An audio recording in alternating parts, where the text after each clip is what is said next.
Okay, I'm going to show you how to break the New Zealand drone rules with a piece of paper. That's how out of date they are. You watch. A few moments later, and some crafty engineering, I've built myself a free flight model airplane, yes. And believe it or not, here in New Zealand, this is covered by the drone regulations. This is a free flight model airplane. Doesn't matter that it's made of paper. Doesn't matter that it weighs what? 4 or 5 grams? Doesn't matter at all. Our regulators, in their infinite wisdom, 10 years ago, decided too dangerous. Bring down an airliner, kill a child, who knows? Anyway, so paper airplane made of a sheet of A4 paper now. The rules for free flight model aircraft say you can't fly them within 4 kilometres of an airfield unless you're downwind of an active runway. Well, if the runway's not active, you can't fly them. This is a strange inclusion, but anyway, you can't fly within 4K of an airfield unless you fly what's called a shielded operation. Now, we know about shielded operations, I've mentioned them before. I have to stay below the tallest object within 100 metres, and there has to be a barrier between me and the airfield. Now, the airfield, as I stand here in Strathmore Park, a lovely park here in Tokoroa, the airfield's about 1.8 kilometres that way. So I'm well within the 4 kilometre exclusion zone of the airfield, where I must fly this as a shielded operation. But the tallest thing around here are these bushes over there. And I think I can throw this higher than those bushes. Should we find out? Because if this goes above the height of those bushes, I'm breaking the civil aviation regulations. I could be subject to a very stiff penalty. Let's see what happens.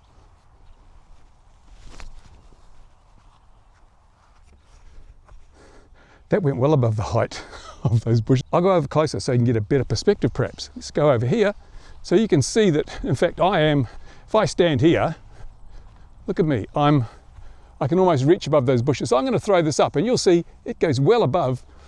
Oh, broke the rules, oh no. Oh dear. Oh, what am I going to do? There we go. That's it, I've broken the rules. So if CAA have got a lot of time on their hands, they'll probably come and investigate, spend a lot of money.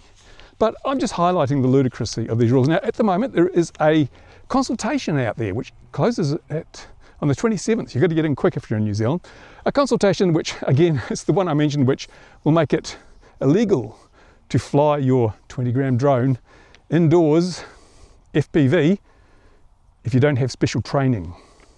There's no justification. They don't tell us why we need the special training, what the risks involved are, which I don't see as being any, but that's what they're saying. Yet they're doing this, they're adding extra restrictions, extra complications, yet they still haven't addressed things like this, where the rules are so ludicrous that nobody's going to follow them. And if you break one rule, people go, might as well be hung for a sheep as a lamb.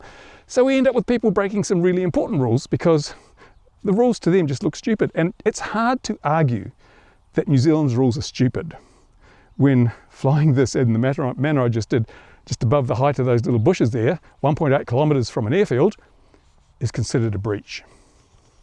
It's supposed to be risk-based regulation. I defy anyone to tell me how this piece of paper poses a threat to man, beast or aircraft in the manner I was throwing it there. The only risk is I might dislocate my shoulder, and that's my risk, I'll take that. So, what can you say? Anyway, I'm out and about today, walking around. I may do some more flying. I bought my 24-gram drone just to have a bit of a go. And I've got Arnie, who's doing the camera work here. See, Arnie's on camera. It's me. He's doing my spotting for me. And yeah, if I do anything interesting, I'll add it to this video. Otherwise, who knows? Anyway, I'm going to do some more flying. Do some more free flight. Oh yeah, the other thing I might mention before I go, and this is just as ludicrous, you can't fly these BV-LOS. Now, when I was a kid, I used to build a lot of little balsa wood chuck gliders. It's about this big, just weighed a couple of ounces, if that. And on a good day in the middle of spring or early summer, those things would hook a thermal and they'd fly away. They'd just fly away, little balsa wood glider. Now, if you do that today, you've breached the BV-LOS rule. You're not allowed to have a model fly beyond visual line of sight. So you've got to make sure that your gliders never hook a thermal. No free flight glider should ever hook a thermal unless you've got a dethermalizing system on it. But I mean, these are cheap little chucky gliders. We used to build them for $1 or so, So it discourages kids from doing the simplest things with this hobby. If even just building a little glider, throwing it and having it get caught in a thermal and disappear means they could be fined. They could be fined. Now, would they be fined? Because people are going to say, they'd never fine them for that. Well, yeah, just like they'd never investigate a video of a tiny drone being flown completely safely over a grassy field, would they? They'd never waste time on that, would they? I'm sure they wouldn't. Absolutely not. Anyway, there you go. I'm going to do some more flying. Yeah, 'tis fun. 'Tis fun, these little paper planes. Woo! Oh, look at that. Beautiful. Oh, gorgeous.